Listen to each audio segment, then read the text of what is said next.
Coming from big cities and coming here and starting a new chapter, a new aura of gangs. So they're trying to recruit here and build bigger. A former gang member says to counter that recruitment and the vandalism and violence that comes with it, it takes an entire community. An important part of the Southern Oregon community now has a better grasp on the gang problem. 2 years worth of information put together by the Jackson County Gang Task Force was presented to the White City community tonight. The people living in White City know all too well the presence of 16 active gangs and 350 active gang members and what they can do to a community.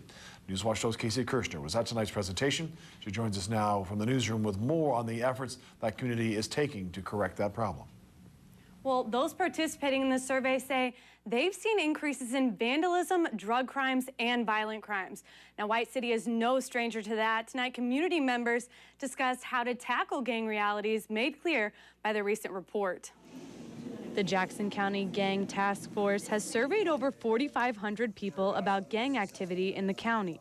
In terms of gathering 2 years worth of data from business leaders, community members, parents, school personnel, and pulling all that together. And Thursday night, White City, one of the communities most impacted by gang activity, heard the results firsthand. It's really to give them a wide open kind of perception and some data in terms of where is the gang issue within our community. Though the numbers have shown an increase in activity in the last decade, on average, there's a decrease in the last year. I was very encouraged with the turn of events that have occurred over the last year and the fall of gang activity. Part of that has to do with people like Troy Wachowski stepping up to help with a problem he used to have himself. Well, I'm here to kind of share a little bit about my story. I was involved with the gang and, got into some trouble with the law. Leaving the trouble with the law and the gang lifestyle behind, he is now helping other kids do the same. I opened up a nonprofit Spartan boxing gym to help kids channel their aggression in a positive way and help them, give them hope. The Gang Task Force says it's actions like Troy's which give a 1-2 punch to Jackson County's gang problem. I think that it's a good way to get the community involved because it's a community issue. It's not a law enforcement issue. I mean, once it gets to law enforcement, it's a little too late. And Troy says it's important for parents to know what's happening in their own homes.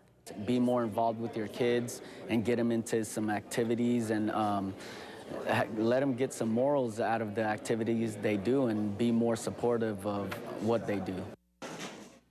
Just because the study is over doesn't mean that task force will dissolve.